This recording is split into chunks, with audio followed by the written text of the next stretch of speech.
بسم الله الرحمن الرحيم فاسألوا أهل الذكر إن كنتم لا تعلمون আসসালামু আলাইকুম রহমতুল্লাহ বরকাতুহ। আমাদের আরেকদিনই বোন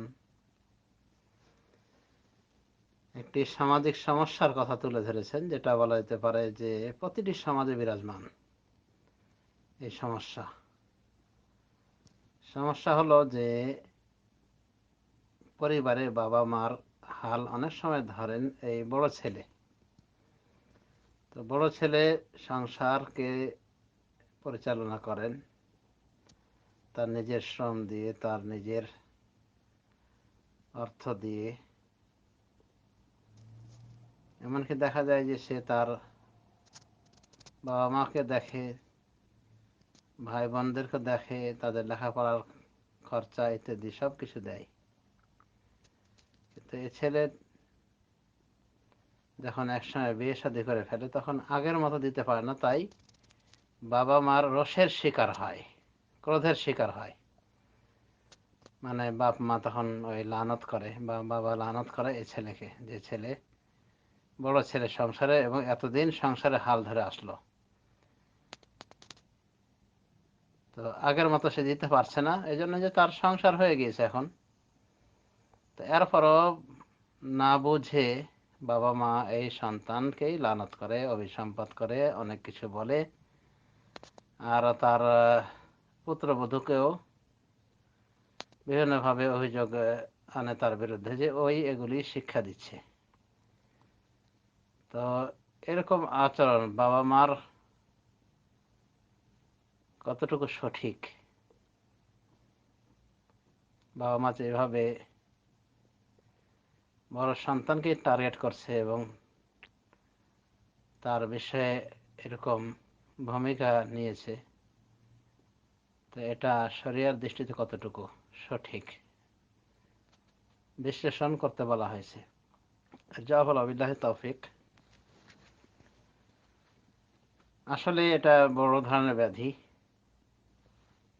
এবং প্রত্যেকটা সংসারের ভিতরে এরকম সমস্যা রয়েছে যে বড় ছেলে কলুর বলদের মতো খাটে সংসারে, বাপ মাকে দেখাশোনা করে,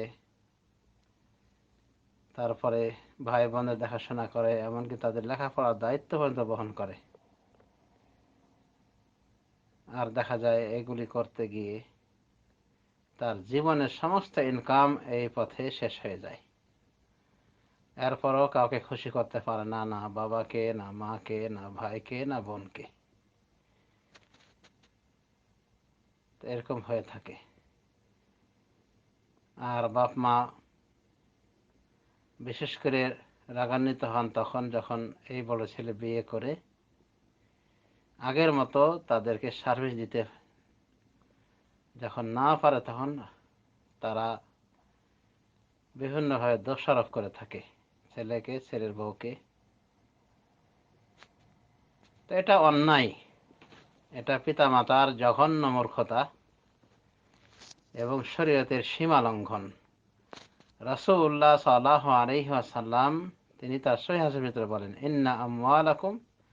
ইন্না আওলাদাকুম মিন কাসবিকুম ফাকুলু মিন আমওয়ালি আওলাদিকুম ইযা ইহতাজতুম ইলাইহা।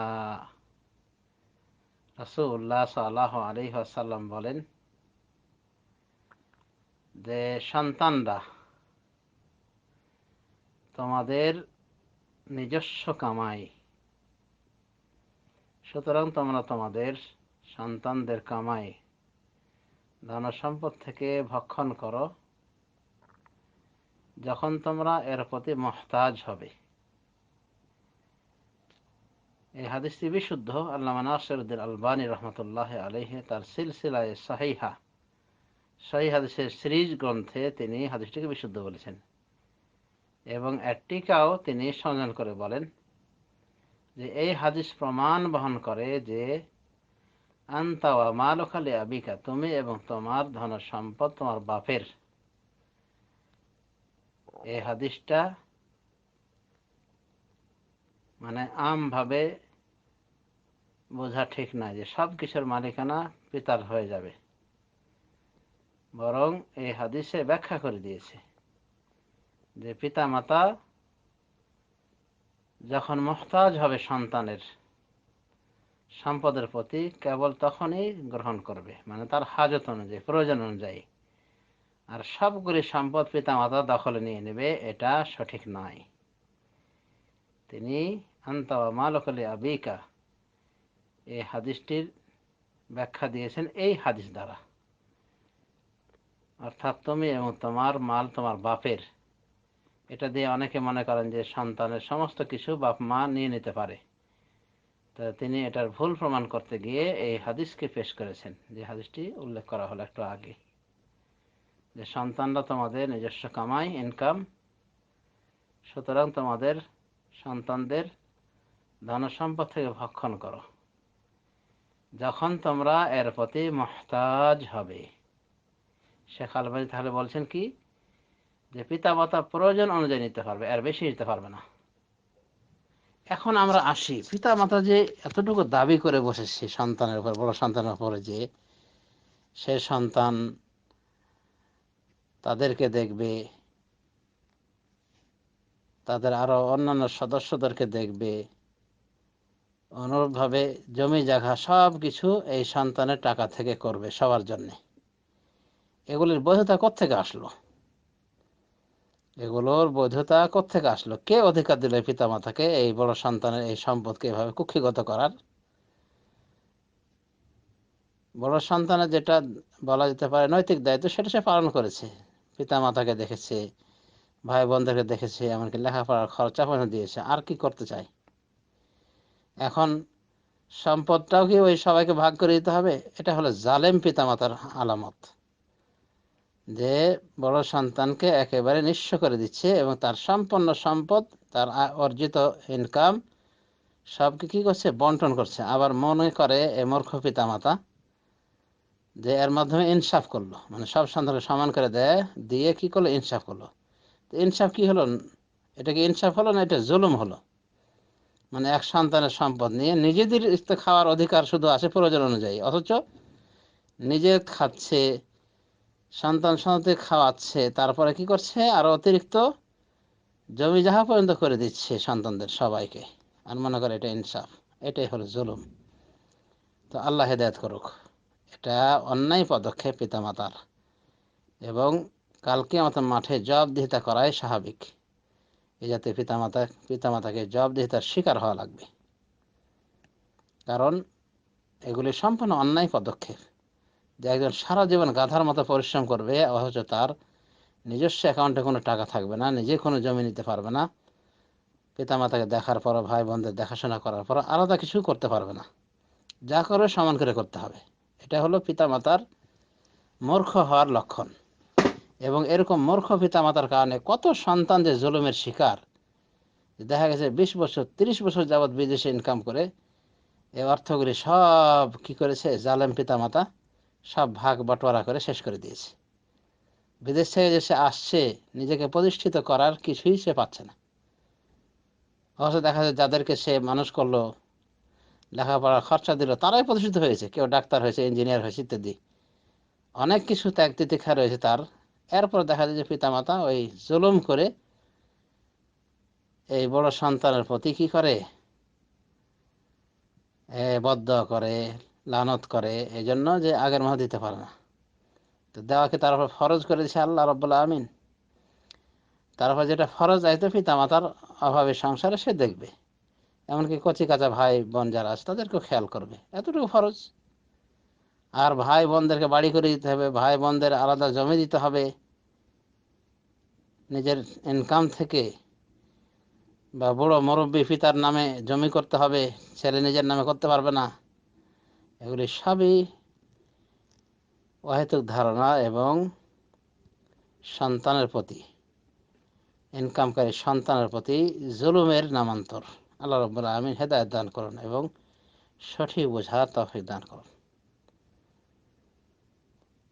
এবং এ বিষয়ে আমরা লক্ষ্য করে দেখি যে অনেক সময় সন্তানও মূর্খ হয়, আবেগ দিয়ে সবকিছু ফায়সালা করে। তার কথা যে আমার পিতা মাতা বেঁচে থাকতে আমি কেন আলাদা কিছু করতে যাব, সব কিছু সমান সমান পিতা আমাকে দিয়ে দিবে, তো সেটা সে দিচ্ছে, সেটা তার ব্যাপার, কিন্তু এর মাধ্যমে সে ইনসাফ করেনি। কারণ তার বিশেষ করে সংসার হওয়ার পর যদি এরকম ভূমিকা পালন করে, তাহলে এটাও তার অন্যায় ভূমিকা।